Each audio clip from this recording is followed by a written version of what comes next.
It's even respecting the rest of the universe. What about these idiots? She says to me, these idiots, they don't listen to anything anyone says. What's up? നമസ്കാരം. ജനാധിപത്യത്തിന്റെ ശ്രീകോവിലായി വിശേഷിപ്പിക്കപ്പെടുന്ന parliament രാജ്യത്തിന്റെ ഭാവി നിർണ്ണയിക്കുന്ന ആശയങ്ങൾ ഏറ്റുമുട്ടേണ്ട വേദി.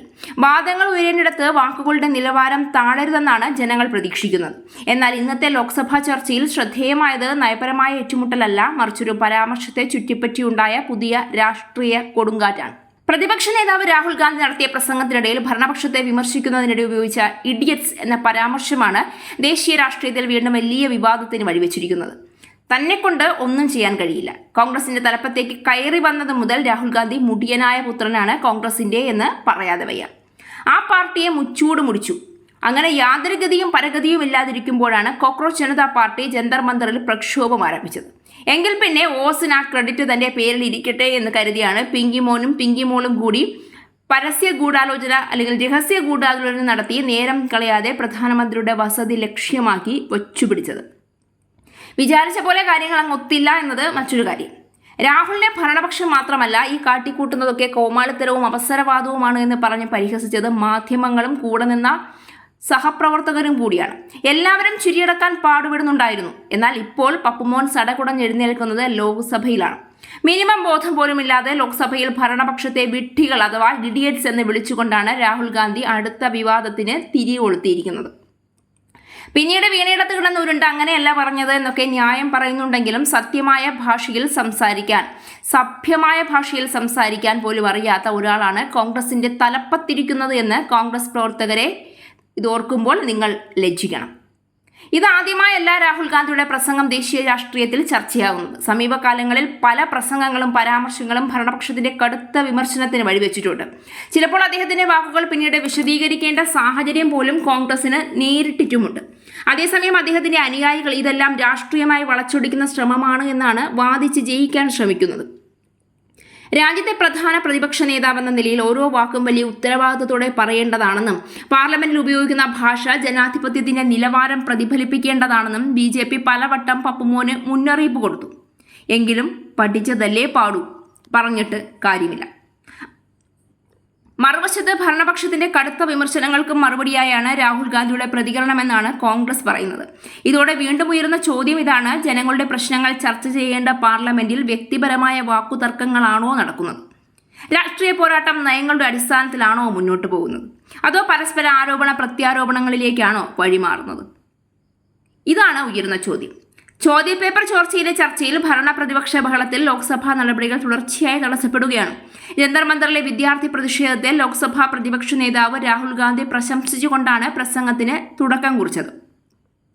യുവജനങ്ങളുടെ നേതൃത്വത്തിൽ നടക്കുന്ന പ്രതിഷേധങ്ങൾ രാജ്യത്തെ യുവാക്കളുടെ വികാരങ്ങളുടെ ആഴത്തിലുള്ള പ്രകടനമാണെന്നും കേവലം ദേഷ്യമോ അക്രമമോ വിദ്വേഷമോ അല്ല എന്നും രാഹുൽ ഗാന്ധി പറഞ്ഞു വെച്ചു.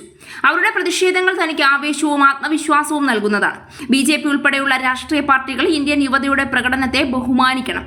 സമരങ്ങളെക്കുറിച്ച് തങ്ങളുടെ മക്കളോട് സംസാരിച്ചാൽ പ്രതിഷേധിക്കുന്ന യുവാക്കളോട് അവർക്ക് സഹാനുഭൂതിയുണ്ട് എന്ന് BJP നേതാക്കൾക്ക് മനസ്സിലാക്കാൻ കഴിഞ്ഞേക്കുമെന്നും രാഹുൽ ഗാന്ധി പറഞ്ഞു. വിഡ്ഢികൾ യുവജനതയെ കേൾക്കുന്നില്ല എന്ന രാഹുലിന്റെ പരാമർശത്തിൽ ഭരണപക്ഷം ശക്തമായി പ്രതിഷേധിച്ചു. വിഡ്ഢികൾ തങ്ങളെ കേൾക്കുന്നില്ല എന്ന വിദ്യാർത്ഥിയുടെ അഭിപ്രായത്തെ രാഹുൽ സഭയിൽ പരാമർശിച്ചതാണ് ബഹളത്തിന് വഴിവെച്ചത് എന്ന് പിന്നീട് ആ വിഷയത്തെ വളച്ചൊടിക്കുകയും ചെയ്തു. എന്നാൽ താൻ ആരെയും വിഡ്ഢിയെന്ന് വിളിച്ചിട്ടില്ല എന്നും വിദ്യാർത്ഥികളുടെ വികാരത്തെയാണ് പങ്കുവച്ചതെന്നുമാണ് രാഹുൽ ഗാന്ധി പിന്നീട് വിശദീകരിച്ച് കൈയൊഴിഞ്ഞത്. പാർലമെന്റിലെ മറ്റൊരു അംഗത്തിനെതിരെ പ്രയോഗിച്ചാൽ മാത്രമേ അത് അൺപാർലമെന്ററി ആവുകയുള്ളൂ. ആർക്കെതിരെയും താൻ ആ വാക്ക് ഉപയോഗിച്ചിട്ടില്ല.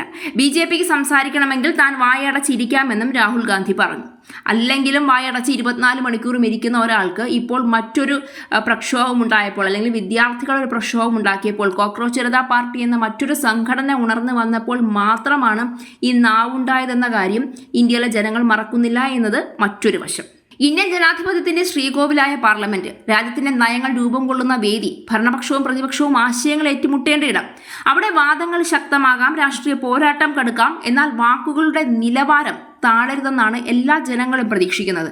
കാരണം പാർലമെന്റിൽ മുഴങ്ങുന്ന ഓരോ വാക്കും ലക്ഷക്കണക്കിന് ജനങ്ങളിലേക്കാണ് എത്തുന്നത്. രാജ്യത്തെ ഏറ്റവും വലിയ പ്രതിപക്ഷ പാർട്ടിയുടെ നേതാവെന്ന നിലയിൽ രാഹുൽ ഗാന്ധിയുടെ ഓരോ വാക്കും കൂടുതൽ ഉത്തരവാദിത്വത്തോടെ ആകേണ്ടതില്ലേ?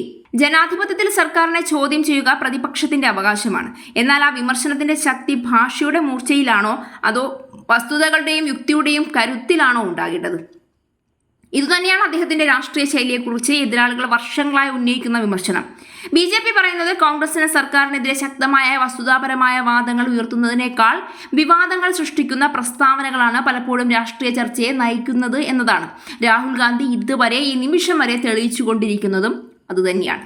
അതേസമയം കോൺഗ്രസ് ഈ ആരോപണം തള്ളിക്കളയുകയും ഭരണപക്ഷം പ്രസംഗങ്ങളിൽ നിന്ന് ചില വാചകങ്ങൾ മാത്രം എടുത്ത് രാഷ്ട്രീയ ആയുധമാക്കുകയാണെന്ന് വാദിക്കുകയും ചെയ്യുന്നുണ്ട്. എന്നാൽ പൊതുജീവിതത്തിലെ യാഥാർത്ഥ്യം വ്യത്യസ്തമാണ്. ഒരു ദേശീയ നേതാവ് സംസാരിക്കുമ്പോൾ ഓരോ വാക്കും ക്യാമറകൾ രേഖപ്പെടുത്തുന്നുണ്ട്. ഓരോ വാചകവും സാമൂഹിക മാധ്യമങ്ങളിൽ നിമിഷങ്ങൾക്കുള്ളിൽ വ്യാപിക്കുന്നുണ്ട്. അത്തരം സാഹചര്യത്തിൽ ഒരു തെറ്റായ പദപ്രയോഗം പോലും രാഷ്ട്രീയ ചർച്ചയുടെ ദിശ മാറ്റാൻ മതി. ഈ സംഭവം അതിന് വലിയൊരു ഉദാഹരണമായി മാറുകയാണ്. രാഷ്ട്രീയത്തിൽ ശക്തമായ ഭാഷ പുതുമയല്ല. ഭരണപക്ഷവും പ്രതിപക്ഷവും പരസ്പരം കടുത്ത വിമർശനങ്ങൾ ഉന്നയിക്കുന്ന നിരവധി സന്ദർഭങ്ങൾ പാർലമെന്റിലും പുറത്തും ഉണ്ടായിട്ടുണ്ട്. എന്നാൽ പാർലമെന്റിനുള്ളിലെ സംവാദം സാധാരണ രാഷ്ട്രീയ വേദികളിൽ നിന്ന് വ്യത്യസ്തമാണ്. അവിടെ ഉപയോഗിക്കുന്ന ഭാഷയ്ക്ക് ഒരു പ്രത്യേക നിലവാരം ഉണ്ടാകണമെന്നാണ് പൊതുവായ പ്രതീക്ഷ. ഇവിടെ മറ്റൊരു ചോദ്യവും അപ്പോൾ പ്രസക്തമാവുകയാണ്. യുവജനങ്ങളുടെ പ്രശ്നങ്ങൾ, തൊഴിലില്ലായ്മ, പരീക്ഷാ ക്രമക്കേടുകൾ, സാമ്പത്തിക വെല്ലുവിളികൾ തുടങ്ങിയ വിഷയങ്ങൾ ഉയർത്തിക്കാട്ടാനായിരുന്നു രാഹുൽ ഗാന്ധിയുടെ ശ്രമമെങ്കിൽ എന്തുകൊണ്ടാണ് ആ വിഷയങ്ങളെക്കാൾ ഒരു വിവാദ പരാമർശം ദേശീയ ചർച്ചയുടെ കേന്ദ്രമാകുന്നത്? ഒരു രാഷ്ട്രീയ സന്ദേശം ഭാഷയുടെ പേരിൽ മറഞ്ഞു പോകുമ്പോൾ അതിന്റെ ഏറ്റവും വലിയ നഷ്ടം ആ സന്ദേശം നൽകുന്ന നേതാവിനാണ്. പ്രതിപക്ഷ നേതാവെന്ന നിലയിൽ രാഹുൽ ഗാന്ധിയുടെ ഉത്തരവാദിത്തം സർക്കാരിനെ വിമർശിക്കുന്നതിൽ മാത്രം ഒതുങ്ങുന്നില്ല. ബദൽ കാഴ്ചപ്പാട് അവതരിപ്പിക്കുകയും ജനങ്ങൾക്ക് വിശ്വാസം നൽകുന്ന രാഷ്ട്രീയ ഭാഷ സൃഷ്ടിക്കുകയും ചെയ്യേണ്ടതുണ്ട്. രാജ്യത്തെ ഏറ്റവും വലിയ പ്രതിപക്ഷത്തിന്റെ മുഖമായ ഒരാൾ സംസാരിക്കുമ്പോൾ ഓരോ വാക്കും പാർട്ടിയുടെ നിലപാടായാണ് വ്യാഖ്യാനിക്കപ്പെടുക.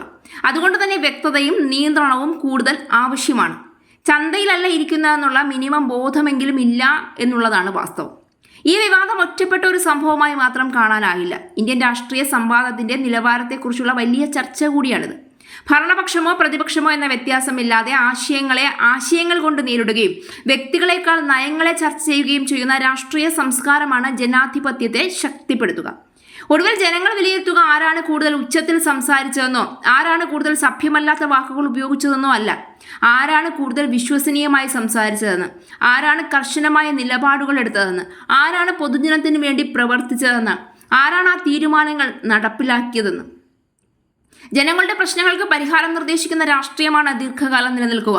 വിവാദങ്ങൾ വാർത്തയാകാം, പക്ഷേ വിശ്വാസ്യതയാണ് ഒരു നേതാവിന്റെ യഥാർത്ഥ രാഷ്ട്രീയ മൂലധനം.